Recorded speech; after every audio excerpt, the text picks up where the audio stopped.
We really believe that the synagogue has a role to play in standing as an example of cultural diversity and, frankly, acceptance of differences and minority communities in Tupper Lake. From NCPR, welcome to Northwards. People, ideas, and conversations from and about Northern New York, Vermont, and beyond. I'm Mitch Teich. Support for the Northwards podcast comes from the J.C. Steiniger and M.E. McDonald Charitable Fund at Adirondack Foundation, in support of the Adirondack Foundation, building stronger Adirondack communities. Ow! I just pulled my beard hair with my headphones. Oh, I hate that.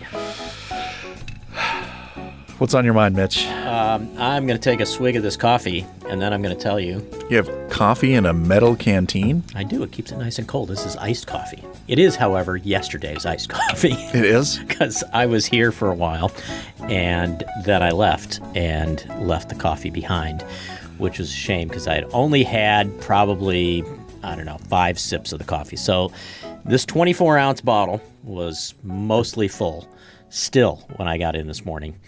And I will say, with all due respect to the fine people at Tim Hortons, that my own iced coffee that I made yesterday is actually superior to the mix that Tim Hortons provided me when I gave them $3.79 this morning.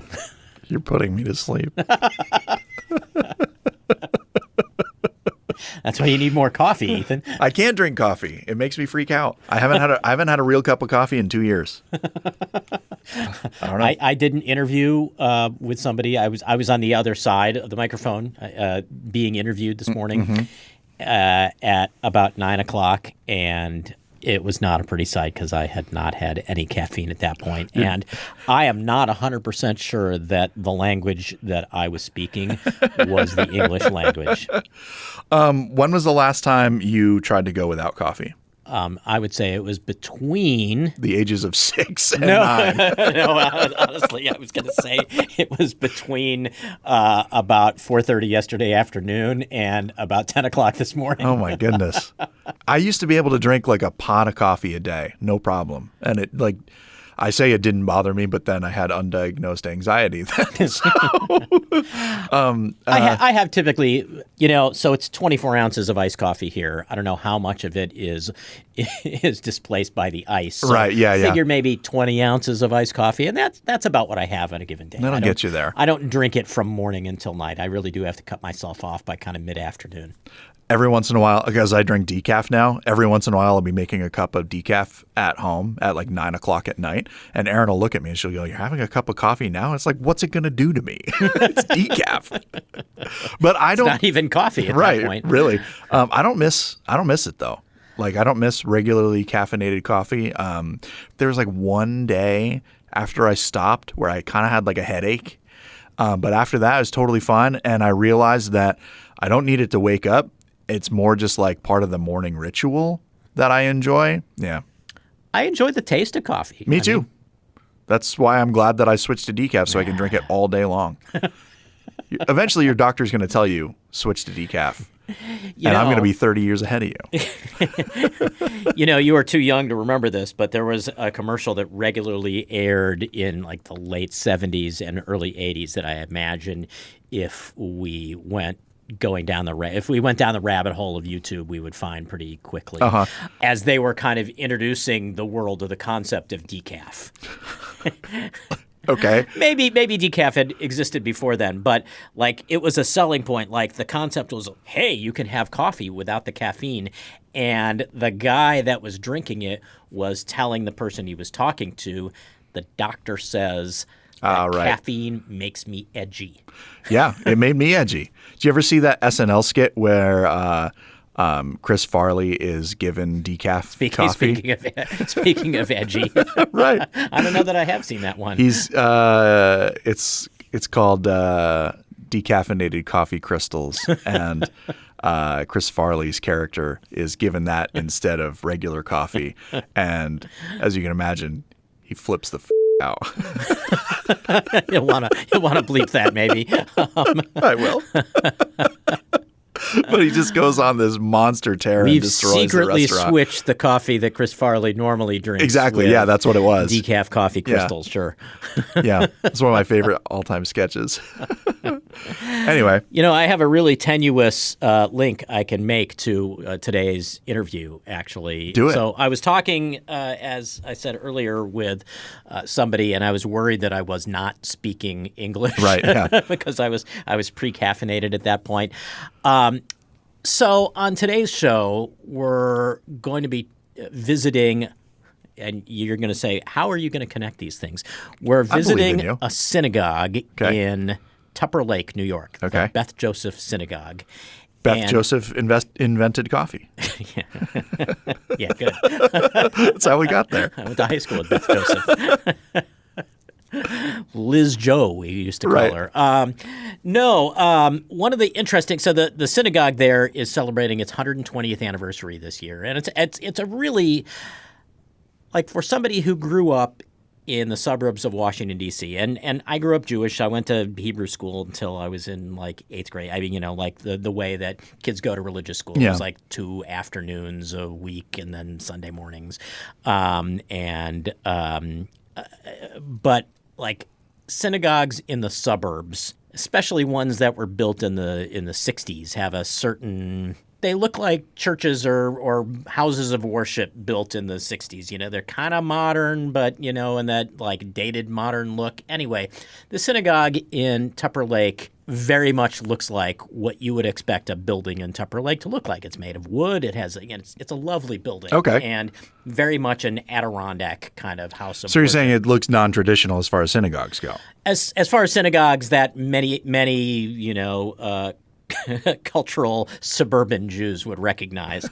But one of the interesting things that they have at the synagogue is a couple of display cases with artifacts from the 120 years of the synagogue's history. They have a guest book that was signed by Albert Einstein, who my God, used what? to spend parts of his summers in the Adirondacks. That's amazing. Yeah. The other thing, though, that they had that blew me away, and this is where I'm going to connect the dots Okay. here, is they had a manual typewriter.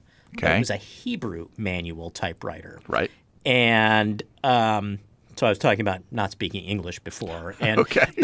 but you'll see. appreciate just how weird the concept of a typewriter in Hebrew is when you remember that you read Hebrew from right to left. Right. And not left to right.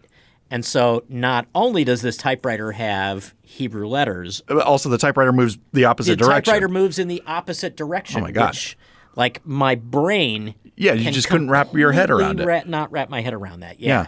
In the same way that I don't think I made any sense when I was doing this interview before I had coffee.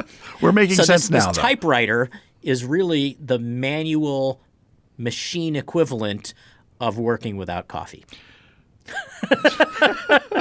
Okay. It's not, but it's really interesting. All right, we successfully got there. So the first person that we're talking to a couple people today. We are talking to a couple of people today. I chatted first with a guy named Austin Albanese, and his area, he lives in the Rochester area, but his area of expertise is on the history of Jewish communities in small towns, Okay. both in his home state of Ohio and also in upstate New York. And he's written a number of articles about the Jewish communities in little places like Ogdensburg and Messina, who, these cities never had that many people, but they had, thriving religious scenes of all kinds.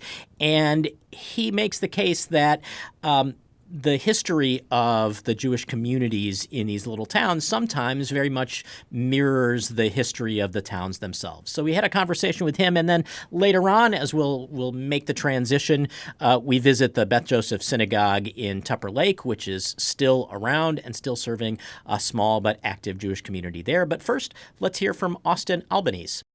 Why do you think it's important to know about small-town Jewish communities, regardless of your own religious background? Why do you think it's significant to a region like upstate New York and maybe the North Country in particular, but really, any place, if you're Presbyterian or Methodist or Baptist or whatever, why is it important to know about the Jewish community in your small town? It is indeed true that historically and today, the majority of the American Jewish community is found in very large cities. It's also true that we've had presence in small towns for well over 150 years as well. And these communities played important roles in the development of those smaller towns. And often we find that institutions like synagogues were not just opening their doors to members of the Jewish community, but also to members of the wider community as well. And very often, these institutions are providing a educational resource that no other community organization in their towns can fill. And that opportunity to have exposure to even just a bit different beliefs or theology than one might have grown up with is something valuable. And it's a pattern I've observed across many smaller communities that while even in places like Messina, where we never had over a dozen or a few dozen rather Jewish families, there was important roles in the life of the town. I think it was in Messina that you write. I mean, the Jewish community there, the Jewish congregation, first met in churches, and then later in some fraternal organization halls. So, I mean, it's in these small towns, it wasn't even always a physical synagogue that existed. That's correct. The story of these Jewish communities very often does not begin the day the synagogue's doors open. We had families in places like Messina for decades before Addith Israel was incorporated.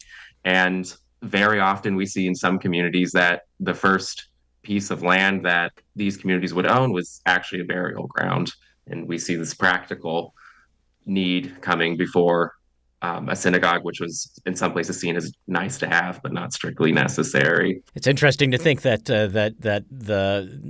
a cemetery would have been prioritized over a physical synagogue. Yes, and I in Messina there is. I should share that it was not the case. The synagogue was established before the burial ground, but very often in other small towns, that's often the first sign that there's an organized Jewish presence as a burial society. I know you write about the Jewish community in Ogdensburg, which no longer has a synagogue. But what was interesting about that was the fact that it was a Jewish community that also encompassed life across the border in the small town of Prescott, Ontario. The story of Anschi Zofen in Ogdensburg, which closed, I believe, sometime in the 2010s, is certainly unique in that it was drawing families from both sides of the border.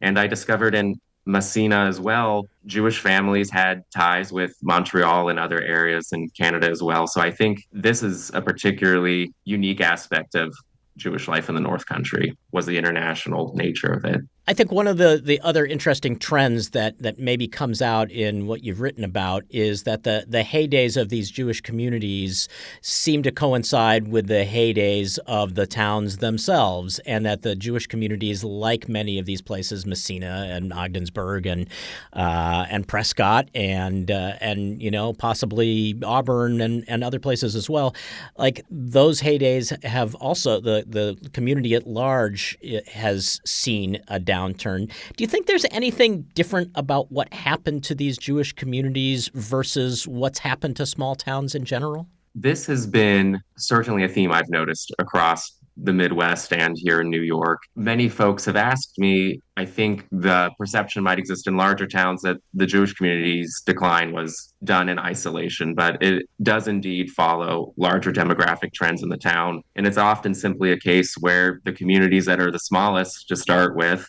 or among the smallest, don't need to lose too many families before something like a synagogue becomes very difficult to sustain. What's remarkable is that some of these communities carried on for as long as they did. Even in the 1980s, Messina's synagogue was actively trying to engage interfaith families and make sure everyone who wanted to participate in the community was able to do so. And it continued on until about 2012. And it might have been easy to close up long before the congregation did, but there was a real drive to keep it going. One thing that particularly impacted the Jewish community so quickly was the reality that many students who go on to earn college degrees don't return to their small towns. It's a fact I noticed in Ohio and is repeated in other places. And that, along with the community's small size, really made it so that these communities at times did decline particularly fast. But it does match wider pictures as well. That's Austin Albanese. He's a freelance writer who specializes in the history of Jewish communities in small towns in upstate New York, places like Ogdensburg and Messina, where the synagogues have closed, often some time ago. There is still an active synagogue, however, in Tupper Lake, New York. In fact, the synagogue has been there for 120 years, though it closed for a time and then reopened in the 1980s. I had a chance to visit the synagogue, Beth Joseph Synagogue in downtown Tupper Lake, and meet the synagogue's board director, Laura Castle, who was preparing to get the synagogue open for the season and also preparing for the 120th anniversary celebration, which is coming up shortly. Laura Castle gave us a bit of an audio tour of the synagogue before we sat down and chatted.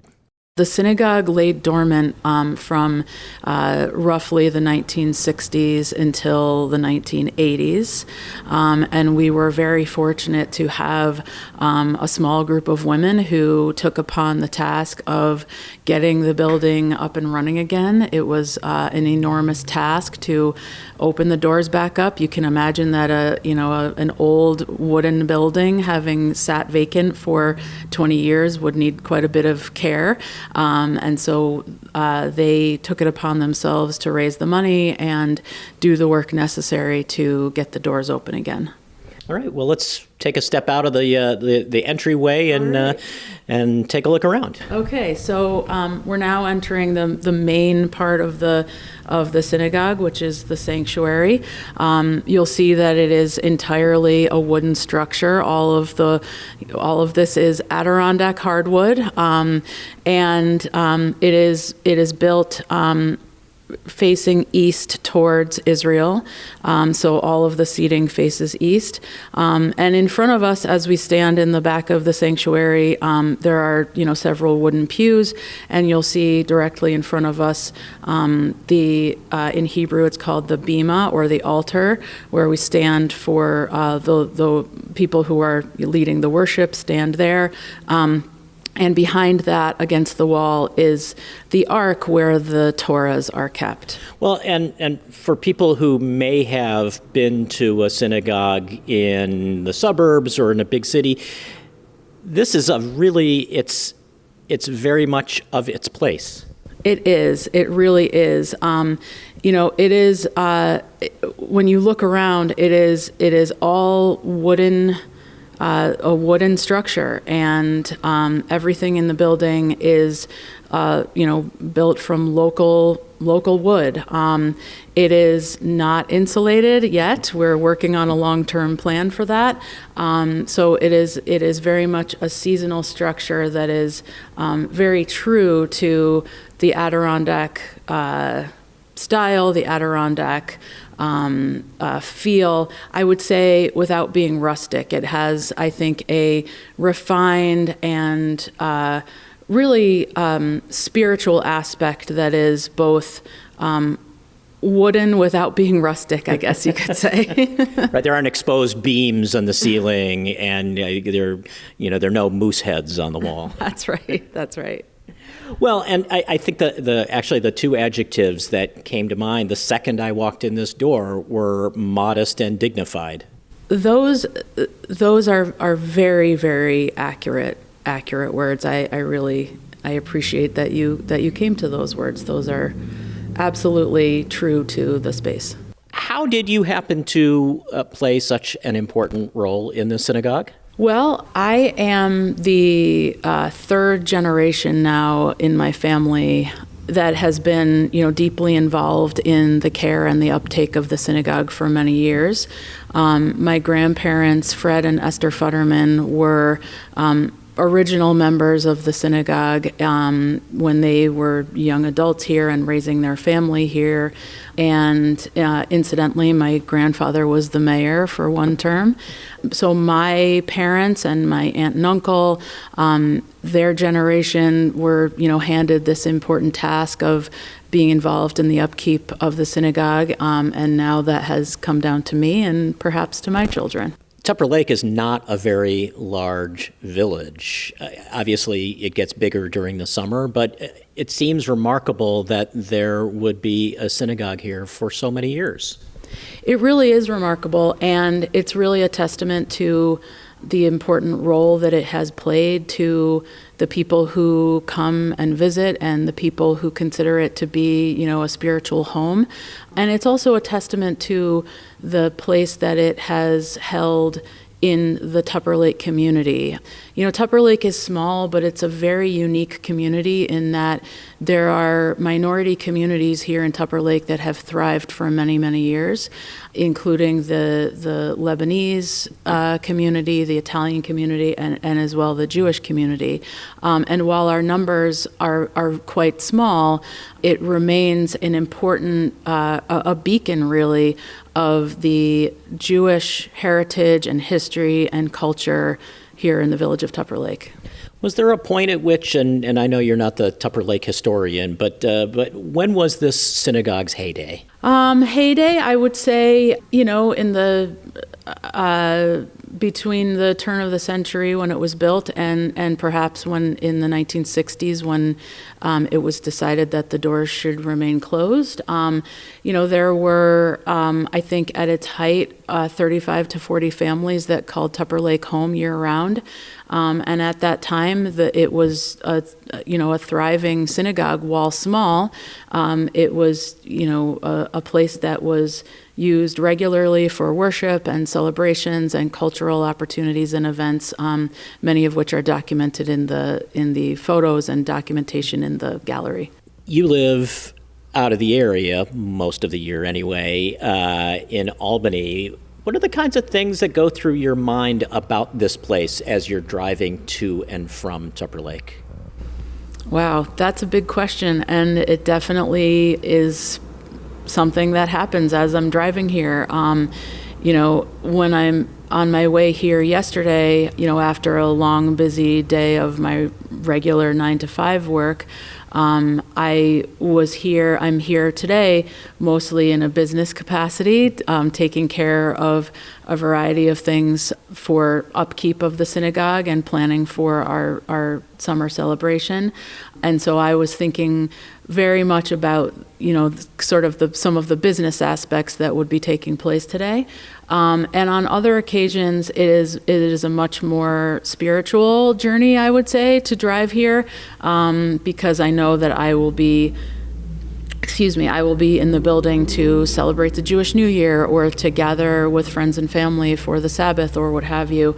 And it is a very special feeling to be driving towards something that is so important to me and my family and something that is, really important to a lot of people who participate here, who have been coming here for many years, as well as the Tupper Lake community in general. Where do you see the synagogue fitting in kind of the broader Tupper Lake community today? Either the religious community, there's a Baptist church across the street from here and numerous other churches. Does the synagogue have kind of a regular place at the table with the rest of civic life here? Yeah, it's an important question because, and this is one of the things that we've been examining over the last few years, is what is the place that the synagogue holds in the Tupper Lake community. And so reflecting on the synagogue's history and what we envision, we as in the board and community members who we have involved in this process, as well as some museum experts and other people who have helped guide us in this process.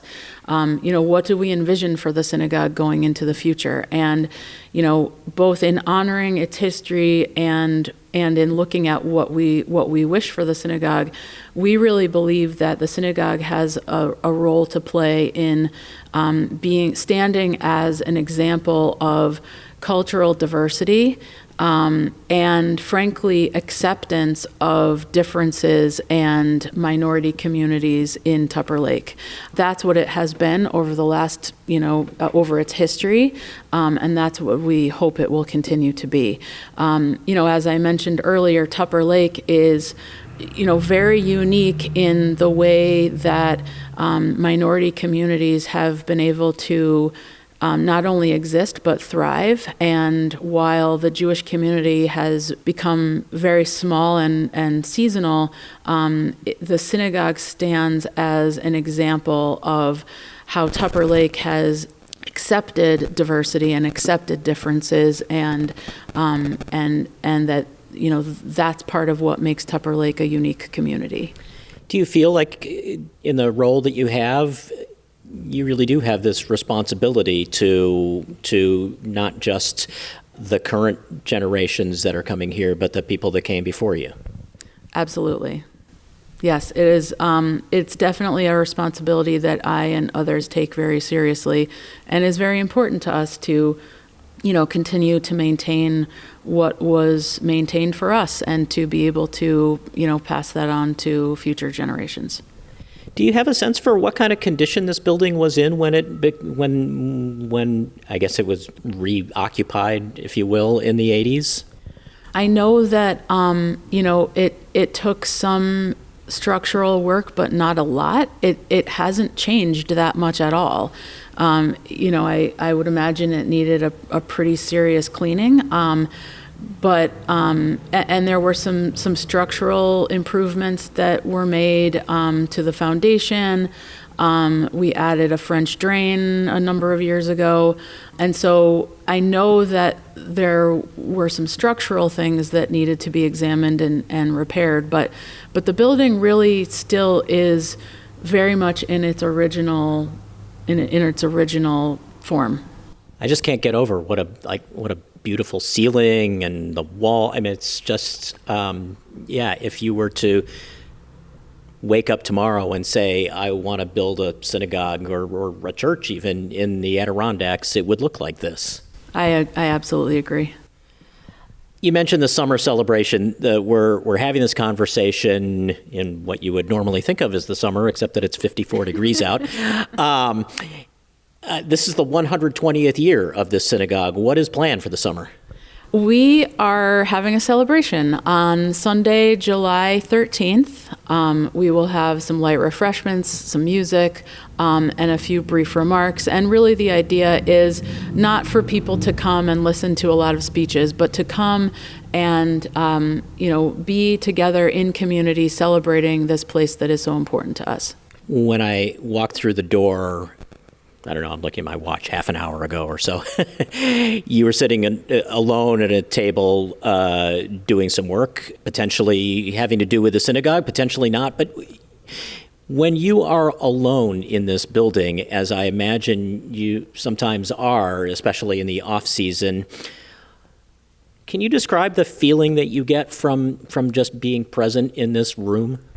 Yeah, I mean, it is a very spiritual place to be. I was working, and it is a special, unique, spiritual opportunity to be in a place that is a place of worship, but a place of deep history and deep importance to the community and to my family.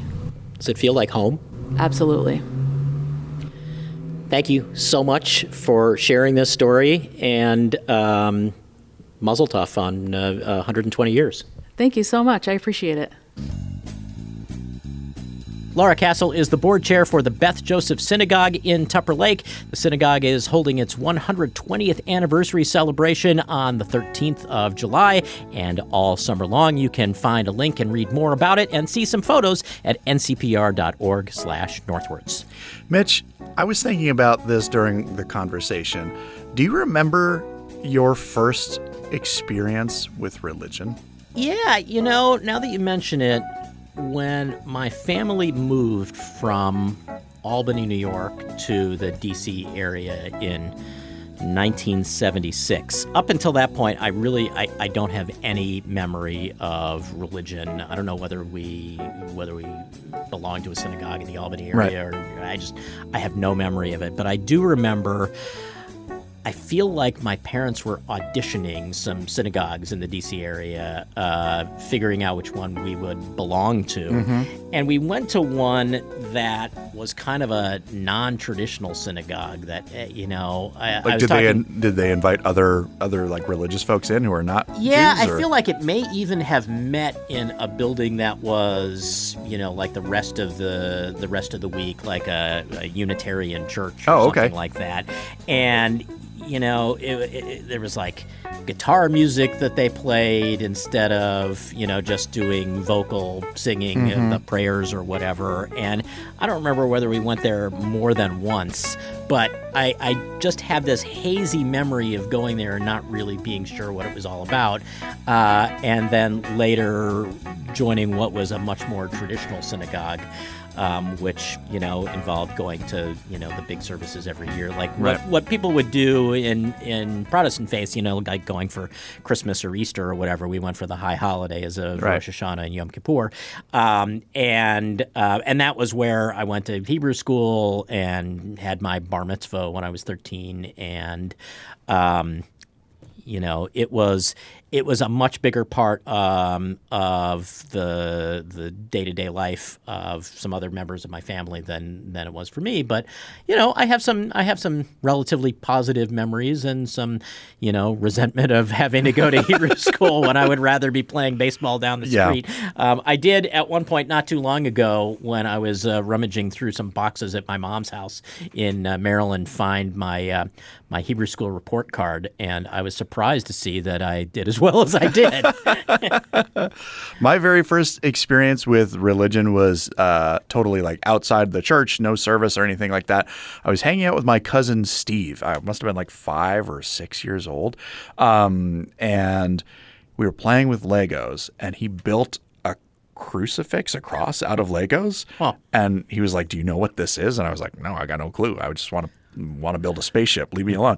And he's like, "This is the cross. This can protect you from all evil." And I was like, "Oh, okay, protect weird." You from the Lego vampires. I guess so, yeah. and then shortly thereafter, I became friends with. To provide some context for this, there was never ever a conversation about religion in my household growing up. Like never. Like no God, no devil, no Christianity, no Catholic, like none of that. Never mentioned once.